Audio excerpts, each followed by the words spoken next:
కడియం శ్రీహరి నిస్సిగ్గుగా నిన్న స్పీకర్ గారికి తన అఫిడవిట్ ఇచ్చినట్టు తెలుస్తూ ఉన్నది.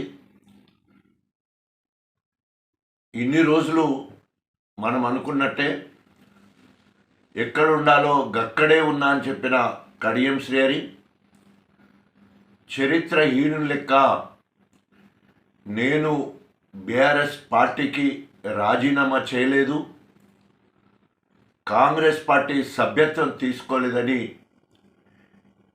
నీతి మాలిన మాటను మాట్లాడి ఈరోజు సభ్య సమాజం సిగ్గుపడే విధంగా తన ప్రవర్తనను మరొక్కసారి బయటపెట్టుకున్నాడు.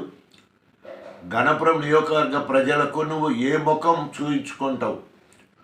బీఆర్ఎస్ ఎమ్మెల్యేగా గణపురం నియోజకవర్గానికి చేసిన కీడును, బీఆర్ఎస్ శ్రేణుల కష్టంతో గెలిచి వాళ్ళని నట్టేట ముంచిన తీరును క్షమాపణలు చెప్పి బీఆర్ఎస్ శ్రేణుల దగ్గరికి వస్తావా?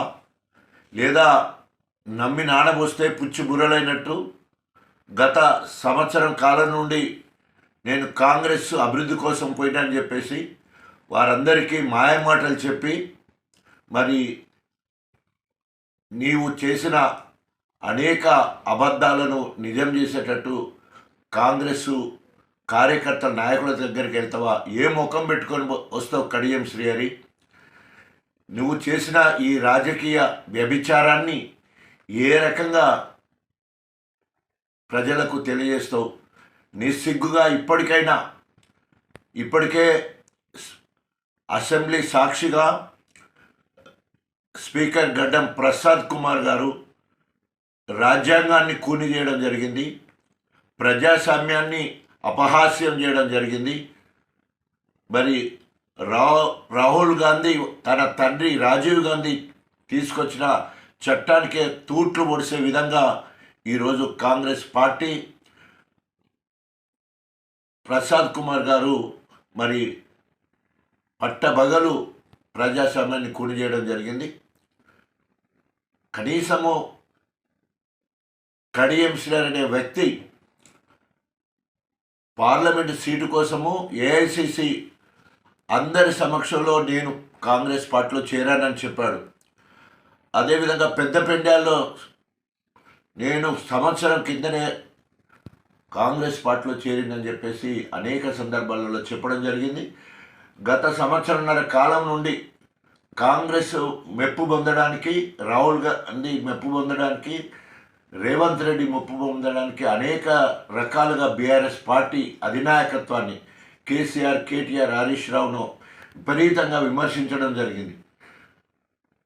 కనీసం సిగ్గు శరం ఏమాత్రం ఉన్న కడియం శ్రీహరి ఇప్పటికైనా నీతి మాలిన రాజకీయాలు మానుకొని నీకు ఏమాత్రము నైతిక విలువలున్నా, ప్రజాస్వామ్యం మీద గౌరవం ఉన్నా, రాజ్యాంగం పట్ల గౌరవం ఉన్నా వెంటనే నువ్వు రాజీనామా చేయి. లేకపోతే గణపురం నియోజకవర్గంలో నిన్నెక్కడ కూడా అడుగు పెట్టనివ్వం. గ్రామాల నీ దిష్టి బొమ్మలు తగలబెడతాం, వాడకు నీ దిష్టి బొమ్మలు వేలాడదీస్తామని చెప్పేసి హెచ్చరిస్తూ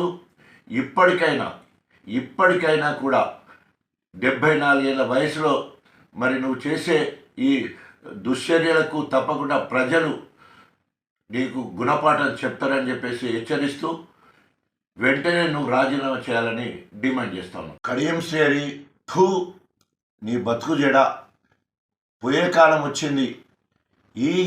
ఈ టైంలో మరి రామకృష్ణ అని ఎక్కడో గుడిసెలో ఉండి బతకాల్సింది పోయి ఈరోజు రాజకీయ వ్యభిచారానికి పాల్పడి గన్పూర్ నియోజకవర్గ ప్రజల ఉసురు పోసుకుంటున్నావు. ఇప్పటికైనా గణపూర్ నియోజకవర్గ ప్రజలకు క్షమాపణ చెప్పి బీఆర్ఎస్ పార్టీ శ్రేణులకు క్షమాపణ చెప్పి బీఆర్ఎస్ ప్రాథమిక సభ్యత్వానికి రాజీనామా చేసి ఎమ్మెల్యే పదవికి రాజీనామా చేస్తే కాస్తైనా నీకు సిగ్గు శరం ఉన్నట్టు తెలుస్తుంది. లేకపోతే ప్రజలందరూ నిన్ను థూ అని ఉంచుతారని చెప్పేసి హెచ్చరిస్తా ఉన్నాం.